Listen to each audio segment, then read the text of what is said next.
A body A moves with a uniform acceleration A and zero initial velocity. Another body B starts from the same point, moves in the same direction with constant speed V. The two bodies meet after a time t. The value of t is. कैसे करें इस question को? सुनो आप, यहाँ पे देखो क्या कह रहा है, पहले तो क्वेश्चन को समझो आप। यहाँ पे क्वेश्चन को ड्रॉ कर लेते हैं हम लोग। ये कह रहा है कि यार देखो, यहाँ पे ये गाड़ी है और एक गाड़ी यहाँ पर है, दोनों ने इकट्ठे शुरू किया, मतलब ये सड़कें बिल्कुल पास पास है, दोनों गाड़ियाँ पास पास थी, पहले इकट्ठे शुरुआत की। बॉडी ए थी और एक गाड़ी बी है। A moves with uniform acceleration A and zero initial velocity. Another body B starts from the same point, मतलब एक ही जगह थी, from the same point and moves in the same direction with constant velocity V. V की speed से उसने move किया और acceleration क्या बताइए उसका? कांस्टेंट स्पीड बोल दिया। कांस्टेंट वेलोसिटी V का मतलब है कि एक्सेलरेशन जीरो है। The two bodies meet after time, कितने टाइम बाद ये दोबारा मिलेंगी? शुरू में तो अलग अलग हो जाएंगे एक प्रकार से। इसका जीरो वेलोसिटी थी, एक्सेलरेशन A था, इसकी वेलोसिटी V है और एक्सेलरेशन जीरो है। आपको मतलब देखो ये जो लैंग्वेज है ये एज इट इज़ जो प्रीवियस ईयर्स के क्वेश्चंस में आई हुई है वो वाली लैंग्वेज है, या बुक की जो स्टैंडर्ड लैंग्वेज है वो इसी लैंग्वेज में आएगा एग्जाम। इन क्वेश्चन से हमें करने से बेनिफिट भी मिल रहा है कि हमें उस लैंग्वेज को आइडेंटिफाई करना आ पा रहा है, ठीक है ना। कई बार क्वेश्चन में नॉलेज होती है, कॉन्सेप्ट क्लियर होता है, लैंग्वेज समझ नहीं आती। अब सुनो, इसमें आप एक बात बताइए, शुरू में आगे कौन सी निकलेगी मुझे तो ये बता दो आप। शुरू में ऐसा कौन लगा, ऐसा किस मतलब कौन सी गाड़ी आपको ऐसा लगेगा यार ये आगे निकल गई स्टार्टिंग में? तो ए या फिर बी?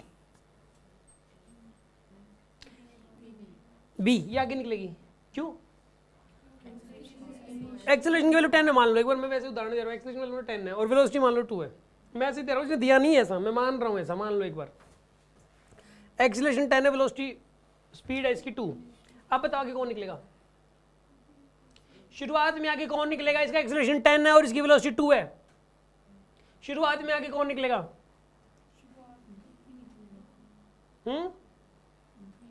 बी निकलेगी, क्यों? उसका एक्सेलरेशन 10 नहीं है और वेलोसिटी है, तो फिर एक्सेलरेशन 10 नहीं है उसका।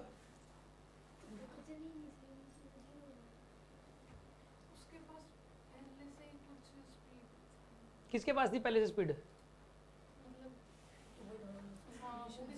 चलो अब दोबारा पूछता हूँ, ये बताओ आगे कौन निकलेगा? ए के बी? ए वाले कितने हैं?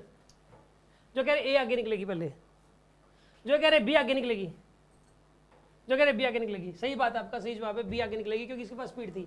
गाड़ी आगे बढ़ती है एक्सेलरेशन की वजह से नहीं बढ़ती है, एक्सेलरेशन की वजह से स्पीड बढ़ती है।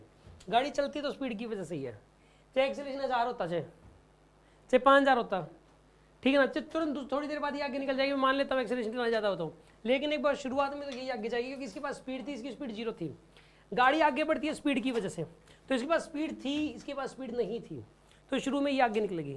तो ये एक बार तो ये आगे निकलेगी, फिर ये इसके पास एक्सेलरेशन नहीं है, इसकी स्पीड बढ़ती चली जाएगी, फिर ये इसको क्रॉस करेगी। पहले ये आगे निकलेगी दोनों निकटे, फिर उसके बाद ये ए वाली बी को क्रॉस करेगी, लेकिन क्रॉसिंग टाइम तो होगा ना, वो टाइम ऑफ क्रॉसिंग बताने क्या होगा। तो इसमें एक काम करो, मान लेते हैं कि दोनों टी टाइम बाद मीट किए एक दूसरे से, कि मान लेते हैं यहाँ पे मीट करेंगे फिर से, तो ये मान लेते हैं कि टी टाइम में इसने कितने डिस्टेंस, ये टी टाइम बाद मीट हुई मतलब मान लो, तो टी टाइम में इसने कितना डिस्टेंस ट्रैवल कर लिया? देखो ए ने कितना डिस्टेंस ट्रैवल कर लिया बताइए?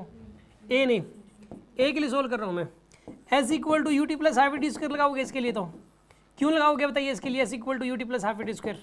क्योंकि एक्सेलरेशन है इसके पास इसलिए। और इसमें नहीं लगाओगे ऐसा सीधा, इसमें वेलोसिटी टाइम कर दोगे क्योंकि इसमें तो एक्सेलरेशन जीरो है। जब भी बॉडी के पास यूनिफॉर्म एक्सेलरेशन हो तो डिस्टेंस ट्रैवल निकालने के लिए सेकंड इक्वेशन लगाते हैं। तो S equal to u t plus half a t square किया आपने, यू की वैल्यू 0, एक्सेलरेशन की वैल्यू ए और टाइम की वैल्यू बताइए इसके अंदर, टाइम के लिए T, half a t square या की डिस्टेंस ट्रैवल की वैल्यू। और फिर बी के लिए सोल्व कर लो आप, बी के लिए सोल्व करते हैं, बी ने डिस्टेंस कितनी ट्रैवल कर ली बताइए? वेलोसिटी इनटू टाइम, उतनी टाइम टी, इसमें भी टी, इसमें भी टी। अब इसको और इसको इक्वेट कर दो आप, इन दोनों को इक्वेट करने से टाइम की वैल्यू निकल के आ जाएगी। आप पुट करो यहाँ पे half a t square, half a t square is equals to v into t, तो टी से टी कैंसिल हो जाएगा एक, तो यहाँ पर टाइम की वैल्यू कितनी आ जाएगी बताइए? यहाँ पे 2v बाई ए। कितने टाइम बाद ये दोबारा मीट करेंगी? 2v by A option is correct. बात समझ में आ गई होगी आपको? इसको डाउट है किसी के मन में?